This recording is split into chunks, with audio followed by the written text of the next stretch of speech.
E pessoas, vim trazer, né, mais um episódio do Standard Básico, né, a série que eu falo sobre Standard, como começar no Standard e tal, tem vários episódios ali que eu tô falando, né, como dar aquela facilitada na hora de entrar, e sempre lembrando que essa série toda, né, ela é um oferecimento da Citadel Home Store, né, que é uma loja de São Paulo, fica lá na zona norte de São Paulo, tá, próximo do metrô Santana, bem pertinho, você desce do metrô, já chega lá rapidinho. E alguns detalhes que eu queria trazer aqui. Primeiro, ó, deu no time certinho aqui do banner. Ether Drift já tem na Citadel, então, né, eu vou falar muito de cartas de Ether Drift hoje e tal. Tá lá, tá? Então você consegue comprar, tem muita coisa, tá? A Citadel tem sempre um estoque muito bom standard, não é de hoje. E com a Ether Drift não vai ser diferente. E um outro ponto importante, tá? Eu vou abordar isso um pouco melhor em breve, mas dia 1 tem a CCG Qualifier na Citadel. Então, o seu caminho pro Pro Tour, né? Hoje eu vou falar muito sobre Pro Tour. Começa na Citadel, tá? Você joga lá, pega a sua vaga, classifica pro regional, faz top 6 no regional e vai para o Pro Tour. Então, pode começar lá, tá? Dia 1, então, dia 1 tá chegando, tem o classificatório pro regional lá na Citadel. Então, você consegue mais informações nas redes sociais da Citadel, no site da Citadel e tal. Mas fica essa dica também, beleza? Então vamos pro vídeo. Bom, pro vídeo de hoje, eu vou dar um recap sobre Standard, porque a gente tem Pro Tour esse fim de semana, que é, né, obviamente, o evento mais importante do formato.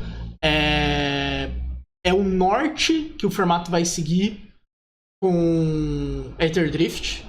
Então é só a gente dar como exemplo no Mundial, né? A gente também teve um grande evento que daí determinou que, pô, Dimir ia ser esse deck muito importante, que Demônios, né? Demônios teve um auge por um bom tempo, né? O BG no formato, teve o B também, mas o BG ficou bem mais tempo e tal. Então, assim, esses eventos são extremamente importantes, a gente tem os melhores jogadores do mundo se debruçando para resolver o formato, então é esperado que saiam coisas bem interessantes. Então eu recomendo sempre você assistir.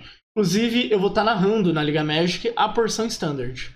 Tá? Então, no meio da tarde, assim, deve começar a parte Standard. Cola lá, vai estar eu e o Capinha narrando o Pro Tour.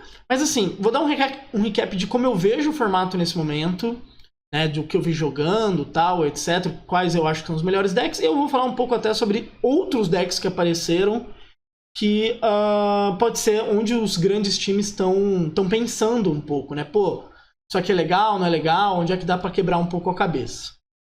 Pra mim, a gente tem 3, que na verdade são 4 decks que são os principais do formato. E toda vez que eu falar isso, entenda que eu não tô falando que existe uma diferença muito grande do Tier 1 por Tier 2, tá? Então, quando eu falo do Esper, Pixie, esse é um bom deck, tal, etc. Eu não tô querendo dizer que, por exemplo, que o Golgari é ruim, necessariamente, que não tem como ganhar. Tem, mas eu coloco numa prateleira acima, tá? E essas diferenças de prateleira não são tão grandes no Standard, tá? Então, até fica essa dica para você que ainda vai jogar CCGs, né? Eu falei do CCG que a Citadel vai fazer. Tem mais um bom tanto, né? De quando eu tô gravando esse vídeo até o final da season. Acho que a season acaba no final de março. Então assim, Rudá, mas um dos decks que eu gosto não tá na primeira prateleira, então eu tô errado de jogar com ele? Não. Você consegue fazer bastante coisa. Mas existe uma hierarquia, querendo ou não. Bom, eu falei do Esper, então o Esper Pixie é um deck que pra mim é um dos melhores. E quando eu falei 3 que são 4, é porque o Esper e o Dimir Self-Bound são parecidos. Eles não são iguais, mas eles são parecidos. Eles são parecidos porque eles são decks que conseguem fazer Kaito na 3, então eles conseguem fazer um setup e Kaito na 3. Eles usam os, aspas, retângulos, né? Então Hopeless Nightmare, Talento, Nowhere to Run. Deixa eu ver se nessa lista tem o novo também. Não tá. Que é o que manda sacrificar, se não puder sacrificar, descarta, tal, etc. Que aqui é o Momentum Breaker, vai ter Green Bubble Decide e tal, etc. Então você fica, né, voltando as coisas e tal. Eu sempre comparo que, assim, pra galera que jogou Pauper, é o Boros Bully. tá ligado? É literalmente o Boros Bully no jeito de jogar. E esses decks, né, tanto o Esper quanto o Dimir, eles pegaram essa posição sendo os melhores mid-ranges do formato, sinceramente. Então eu não acho que Dimir mid seja ruim, eu não acho que Golgari mid seja ruim, mas eu considero esses decks acima, né? Eles são mid-ranges de sinergia, então eles precisam de uma massa maior de cartas, não tem tanto valor individual, mas eles conseguiram controlar muito bem o formato. Eles acharam, né, uma maneira muito eficiente de jogar esse formato. Especialmente porque, por conta do talento e do This Town and Big Enough, você tem meio que um loop, né? Que você faz o This Town, aí você volta uma coisa do oponente, uma coisa sua, por exemplo. Aí você faz talento, volta o This Town pra mão de novo, faz de novo. Daí você volta talento e mais alguma coisa. Aí faz talento, sobe talento, volta This Town, faz de novo. Então tem uma hora que você entra num late game que você tá... Toda hora você tem recurso. Quando o oponente falhar em trocar com esse recurso, aí a bola de neve começa e fica muito pra trás. Então, tipo, essa força pra mim é muito boa. São decks que usam muito bem Kaito. Eu acho que o Dimir usa melhor do que o Esper até. O Esper pra mim é um deck que ele aproveita melhor essa sinergia Bully, enquanto que o Dimir consegue ser mais agressivo, né? Até porque é um deck que tem Enduring, tem o Flood Piece e tal, etc. Então, assim, eu joguei muito de UB encantamentos, mais do que Esper, porque pra mim a base de mana do Esper era muito ruim.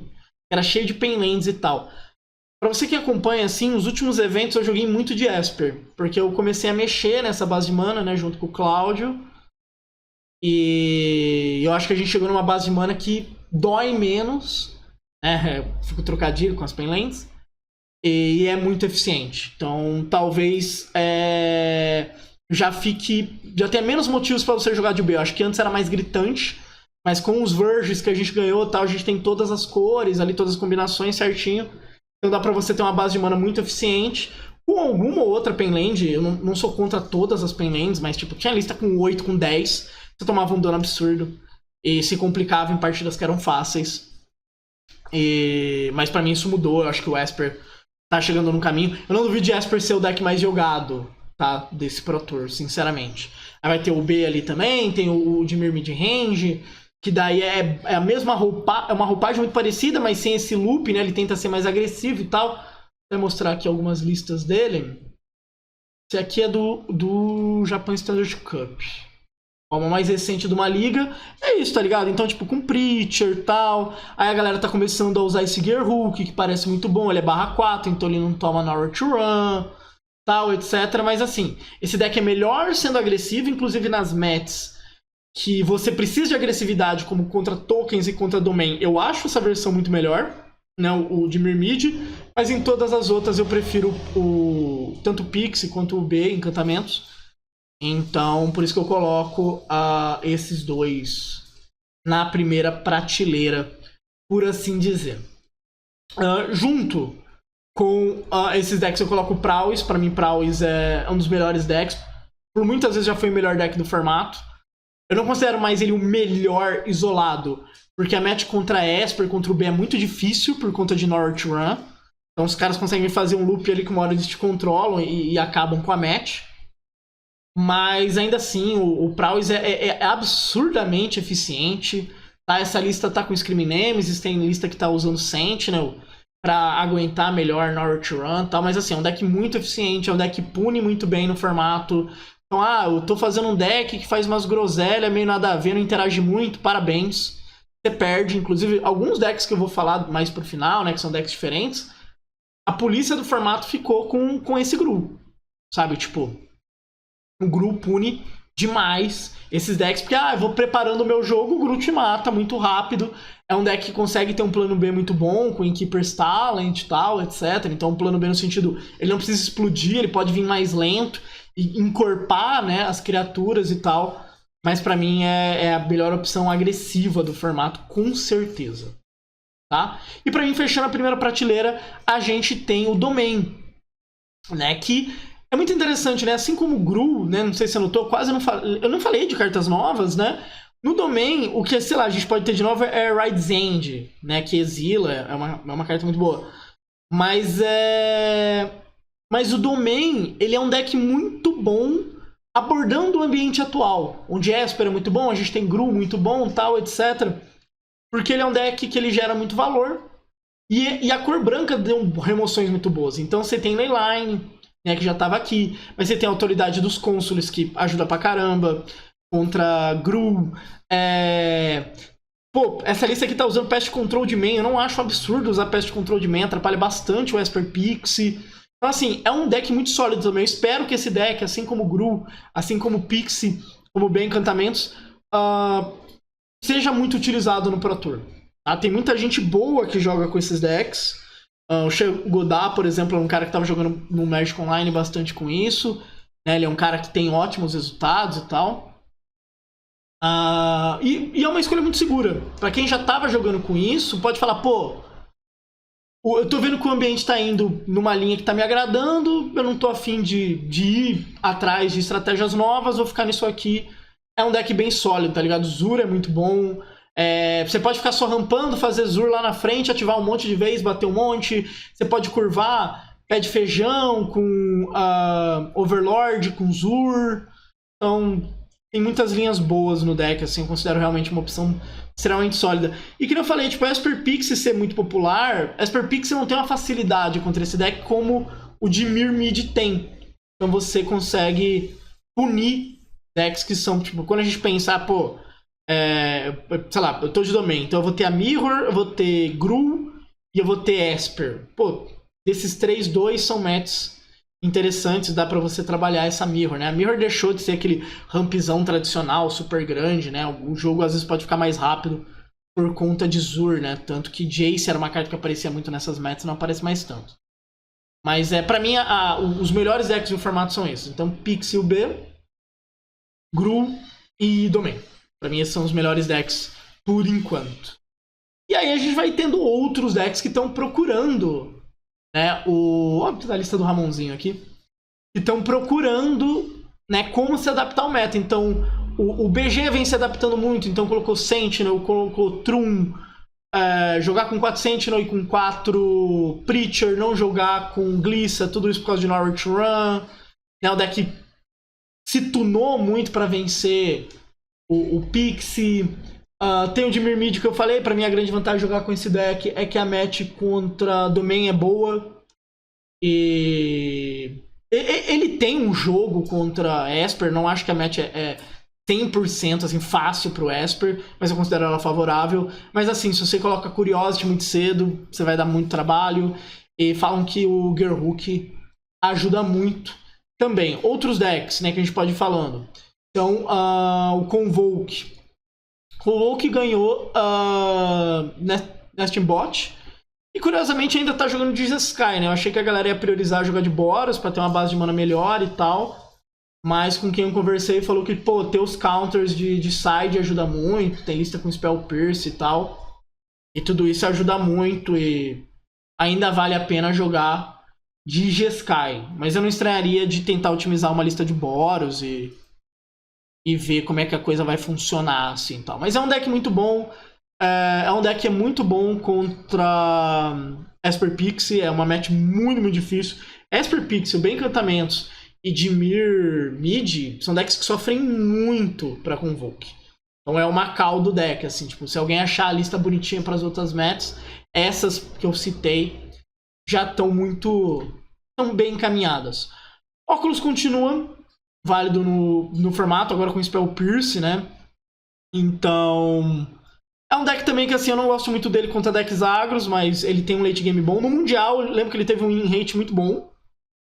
Então isso pode animar a galera que gosta da estratégia. Tem uma versão Jeskai desse deck, eu não vi se eu separei, eu acho que não. Que é melhor contra hit de cemitério, né? Você joga com int, joga com fomo e tal. Mas eu não acho o deck muito, muito bom. Eu acho que ele propõe, né? Então, ter um plano B razoável, continuar com o plano A, mas com a base de mana pior. Sei lá, eu não gosto muito do deck, mas é uma opção pra quem gosta de jogar de óculos. E por fim, um deck que eu espero que apareça, apesar de que pouco, que é o Tokens. O Tokens, até aqui a lista da Tainan. O Tokens é um deck que propõe um late game muito bom. E agora que o Domain não é mais esse super deck de late game, talvez o Tokens então tenha o melhor late game do formato. Mas é aquela coisa, né? Ele toma muita pressão no começo. Mas, pressão especificamente do Gru é um deck que tem muitas cóleras, vai ter autoridade dos cônsulos, então eu considero que a match do Gru é muito boa pro Tokens e esse é um dos grandes motivos de você querer jogar de Tokens. A match contra qualquer deck que tem preto e azul é complicado por causa de Kaito. Kaito bem encaixado é um pesadelo. Você precisa da Get Lost ou você vai perder pro Kaito. Mas a match contra Gru é muito boa.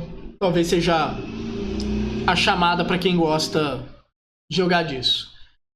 E aí vem algumas coisas aparecendo por aí, né? Que a gente não pode ignorar. Então, por exemplo, no Japan Standard Cup, né? Eu falei bastante de Afterburner Expert com Dragonautics Engineer. Esse deck é um Jund usando isso.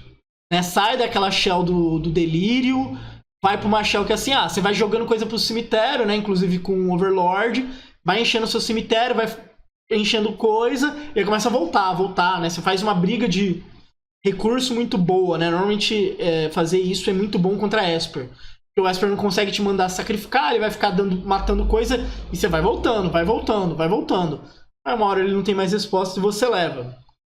Pode ser alguma coisa. Pra mim, tipo, tem um plano aqui, eu não sei se 3 cores é o ideal, mas tem um plano. Tem alguma coisa acontecendo aqui, com certeza. Eu gosto muito de FOMO, Int, Expert e Engineer. Eu gosto desse core de cartas, e aí depois trabalhar em cima. Ter preto também te dá a Quag Fist, que é uma boa carta, eu não vou negar que é uma boa carta.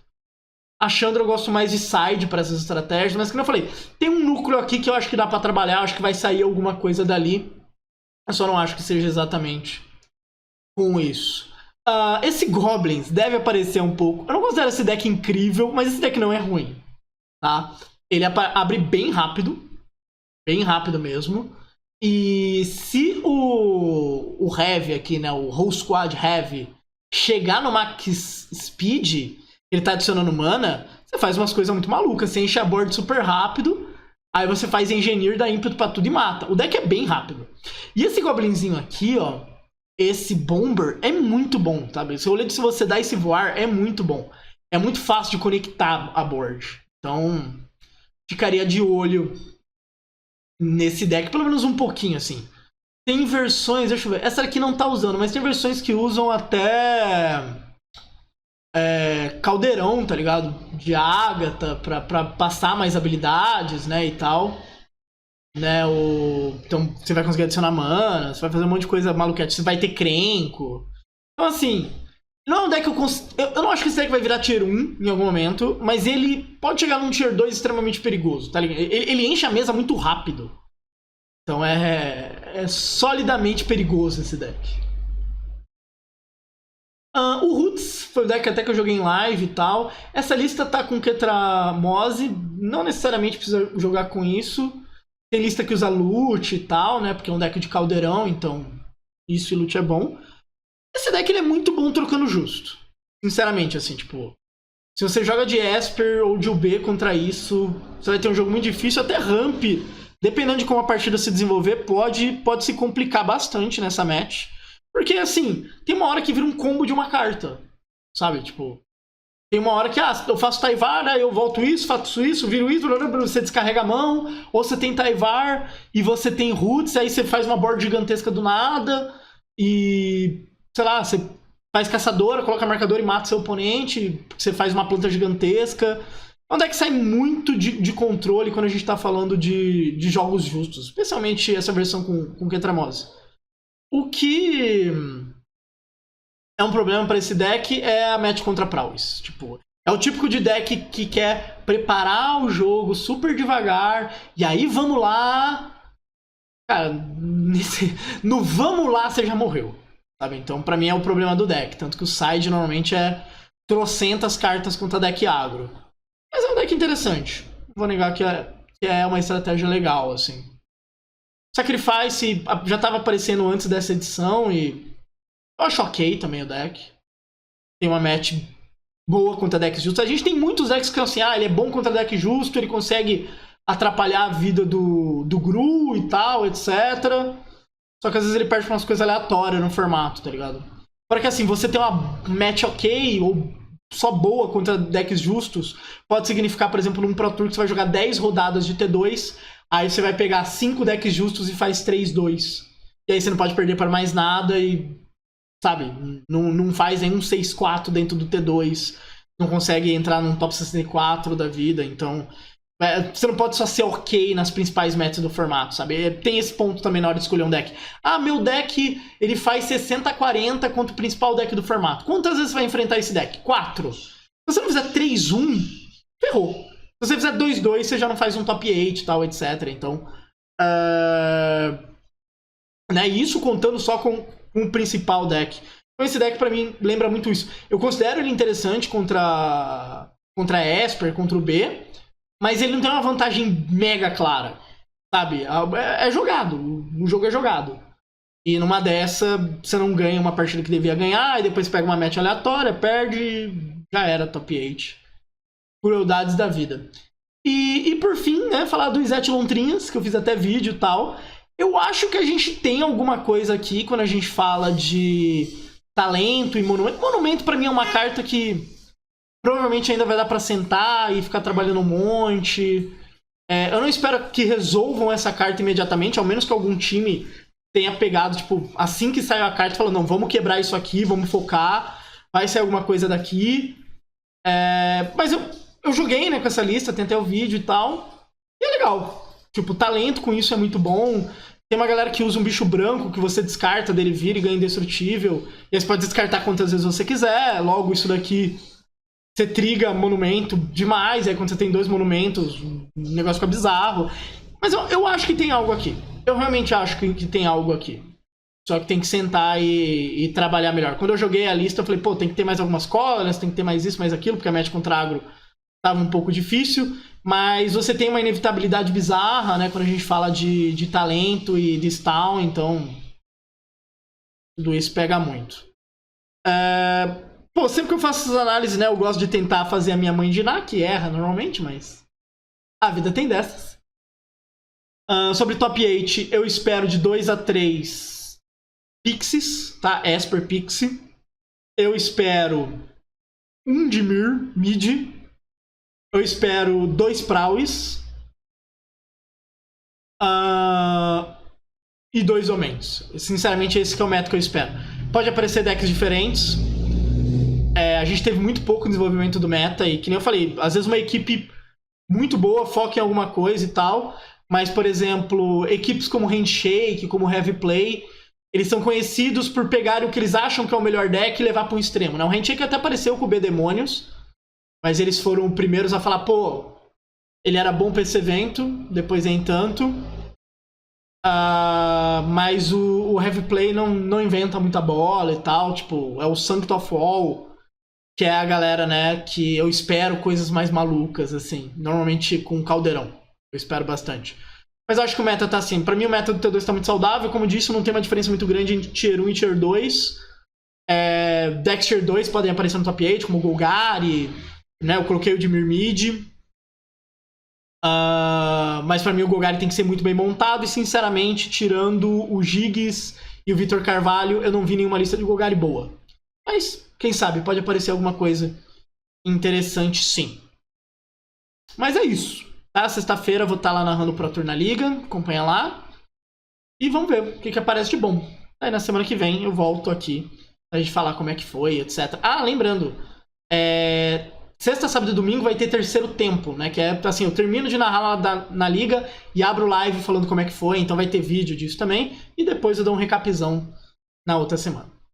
Beleza? Então é isso. Um beijo. Agradecer a Cidadel, como sempre, pelo apoio. Até o próximo vídeo.